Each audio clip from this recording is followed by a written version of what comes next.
Sir गंभीर विषय है और छात्रों को लेकर निरंतर शिकायत हम लोगों को प्राप्त हो रही है। मैंने तो एक दो स्कूलों के नाम आपको बोल भी दिए, ऐसे बहुत से स्कूल हैं। तो उस संस्था को भी आप बल्कि बुला के एक मीटिंग कर लें कल के कल तत्काल इनको, और इनको एक दिशा निर्देश ये और दे दें, एक तो पैसे को लेकर, और दूसरा सर कि ये रिजल्ट को भी रोकने का काम ना करें आरटी बच्चों का। बाकी तो परिजन धीरे धीरे पैसा पटाते हैं, कोई दिक्कत वाली बात नहीं है। बाकी करते तो हम फीस भी करवाते हैं। ऑल ऑफ अ सडन मार्च में, फरवरी में जब वो एडमिट कार्ड का बारी आता है तो स्कूल वाले उसको अननेसेसरी दबाव डालते हैं। उसके परिजन भी परेशान होते हैं, बच्चे के भी दिमाग में पढ़ाई परीक्षा के समय वो तनाव में रहता है कि सबके ऊपर दबाव डालते हैं जिनका थोड़ा भी फीस पेंडिंग हो। तो सर क्या है कि स्कूलों को ये आप एकदम सख्त निर्देश कर दीजिए कि किसी भी संस्था में पैसे के लिए किसी भी बच्चे का आई कार्ड, जो परीक्षा परिचय पत्र जिसको एडमिट कार्ड अपन कहते हैं, वो ना रोका जाए, है ना। और जो पैसा है धीरे धीरे जो आरटीई में है उनको तो शासन से मिलेगा, देर सवेर दिक्कत नहीं है। इससे चालू है 12वीं का 17-18 से है क्या? 12वीं का कब से? 20 से। आज 16 तारीख हो गया, 17-18 2 दिन का समय है सर। 19-20 से सब जगह परीक्षाएं चालू है और मैसेज हो जाता है। ये सीजी बोर्ड और दबाव बनता है 20 तारीख से। सर हो क्या रहा है सर? मोटा आपके पास कोई फ्रेम ऑफ वर्क है जिसमें कितने स्कूलों का पैसा रुका है, तो उन स्कूलों को आप विशेष करके बता दीजिए। हाँ, तो उनको सबको एक बार आपके तरफ से वो चले जाए सर, व्यवस्था बनाइए ना। पोर्टल ठीक है, आज साल खत्म हो रहा है, उन लोगों की स्थिति भी क्या होगी ये मालूम है सर? सोशल मीडिया में नीरज स्कूल का टीसी वाला केस वायरल हो रहा है। नीरज स्कूल में कोई यहाँ सूची एक लड़की कभी तक नहीं मिली है, 12वीं पास की 3 साल। सर एक चीज मैं मोटा आपसे पूछना चाह रहा था। एक तो वाइडनर स्कूल का भी है मेरे ख्याल से। वाइडनर स्कूल वाले बोल रहे हैं 1,36,00,000 रुपए हमारा अटका हुआ है, वो क्या चीज का है? वाइडनर स्कूल सामान्य स्कूल से अल्पसंख्यक स्कूल में कन्वर्ट हुआ है। जब तक वो सामान्य स्कूल था, आरटी का पैसा मिलता था, आरटी पोर्टल में उसका नाम दिखता था। ठीक है। जिस दिन वो अल्पसंख्यक स्कूल में कन्वर्ट हुआ, आरटी पोर्टल से उसका नाम हट गया। ऐसा कल वाइडनर के साथ नहीं, पूरे राज्य के लगभग 42 स्कूल के साथ है। अब वहाँ जो बाद में इस साल आया कि आप जो एंट्री कर सकते हैं, उन्होंने एंट्री किया है, यहाँ से हम अप्रूव भी किया है। आप देख सकते हैं 25-26 का डाटा तो आपने दे दिया, उसको हम लोग स्टडी करेंगे। हाँ, उसको भी, लेकिन ये पूरे राज्य का था। जितने भी अल्पसंख्यक स्कूल थे उनका नाम पोर्टल से हट गया, क्योंकि उसमें आरटी में प्रवेश नहीं होना था। और दूसरा, शासन क्यों व्यवस्था नहीं कर पा रहा है पैसे की? क्या दिक्कत आ रही है? क्या कोई आप इनको ट्रेनिंग नहीं देते हैं पोर्टल में कैसे अपडेट करना है, या क्या है उसका मामला? पोर्टल में अपडेट करने की पूरी ट्रेनिंग नहीं करना तक तो मैं समझ रहा हूँ जी। होता क्या है, दबाव बनाने का यही एक तरीका होता है। तो सभी स्कूलों की स्थिति है, सुन तो लीजिए पहले पूरी बात होगी। फिर अभी एक स्कूल के प्रिंसिपल से मेरी बात हुई, उन्होंने कहा हम लोगों को 1,36,00,000 रुपए शासन से आरटीए का पैसा लेना है, वो पैसा नहीं मिला है।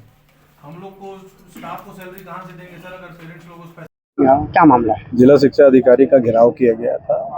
निरंतर लोगों की शिकायत आ रही थी कि निजी संस्थाओं द्वारा पैसा नहीं पटाने पर और एवं आरटीई के बच्चों के जो अनुदान रहता है वो राज्य सरकार, केंद्र सरकार द्वारा स्थानीय स्कूलों को न मिलने के कारण उन बच्चों को भी पैसे को लेकर बार बार प्रताड़ित किया जा रहा था। और साथ ही साथ उनको परीक्षा के पूर्व जो एडमिट कार्ड होता है, जो परीक्षा परिचय पत्र होता है, उसको भी देने में आनाकानी निजी स्कूलों के द्वारा किया जा रहा था। इसकी शिकायत प्राप्त हुई। उसके बाद जिला शिक्षा अधिकारी का घेराव किया गया और घेराव कर ये मांग की गई है कि निजी संस्थाओं को एक सर्कुलर जारी कर दिया जाए ताकि सारे बच्चों को परीक्षा परिचय पत्र जारी कर दिया जाए और किसी भी तरह से उनसे, जो आरटीई के बच्चे हैं, उनसे पैसा ना लिया जाए। जो शिकायत मिल रही है कि अभी जो स्कूल है वो ये कह रहे हैं कि आरटीई के बच्चे अपना पैसा जमा कर दें और जब पैसा शासन से आएगा तब हम दे देंगे।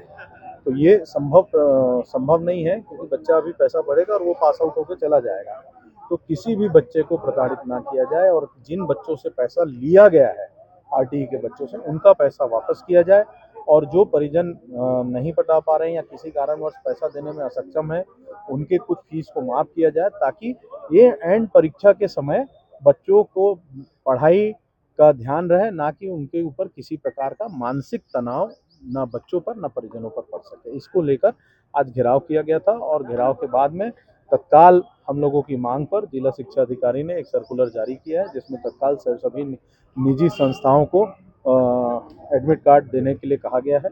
और कल ये बैठक लेकर सब निजी संस्थाओं को निर्देश दे देंगे कि किसी ने अगर आरटीई के बच्चों से पैसा लिया तो वो वापस करें। एक नीरज पब्लिक स्कूल का मामला आपको वो भी अभी संज्ञान में आया था, कुछ हमारे साथियों ने बताया था, उसको लेकर भी बात हुई है। क्या होता है, बच्चा जो परीक्षा दे देता है, अभी तो दबाव आएगा शासन का और हम लोगों के आंदोलन से बच्चों को एडमिट कार्ड मिल जाएगा, पर बाद में जब टीसी और मार्कशीट की बात आएगी तो उनको घुमाया जाता है। इसको लेकर भी सीधा सीधा जिला शिक्षा अधिकारी को चेतावनी दी गई है कि इस प्रकार की भविष्य में कोई घटना ना हो। किसी भी परिजन को परीक्षा पत्र के साथ जब रिजल्ट आएगा तो रिजल्ट और टीसी भी बराबर दी जाए, किसी को पैसे के अभाव में घुमाया ना जाए और उस बच्चे के भविष्य के साथ खिलवाड़ ना किया जाए। का दोपहर को फोन था कि वो एक डेलीगेशन के साथ आना चाहते हैं कि कुछ निजी स्कूल वाले जो आरटी के बच्चे हैं, फीस ना आने के कारण, आरटी के शुल्क की प्रतिपूर्ति ना आने के कारण प्रवेश पत्र से वंचित किया जा रहा है। तो मैंने कहा था कि 4:30 के बाद आप आ सकते हैं। तो उनका ये कहना था कि कुछ स्कूल वाले बच्चों को प्रवेश पत्र से वंचित कर रहे हैं। तो हमने पिछले साल भी इस प्रकार का पत्र जारी किया था कि कोई भी कारण हो, चाहे आरटी हो या फीस ना पटाने की स्थिति किसी भी कारण से बनती हो, तो परीक्षा से बच्चों को वंचित नहीं किया जाना है। वो पत्र इस साल भी हमने जारी किया हुआ है और अभी तक किसी बच्चे का इस साल पालक का किसी प्रकार की कोई शिकायतें नहीं आई थी। लेकिन फिर भी यदि किसी प्रतिनिधिमंडल तक जा रही हो बातें तो स्कूलों की बैठक लेकर इसमें कठोर निर्देश इसमें दिए जाएंगे। ऐसे कितने स्कूल है जिनकी राशि बकाया है सर? 222 स्कूल है निजी स्कूल जिनकी आरटी की राशि 2 सत्रों की बकाया है, 222।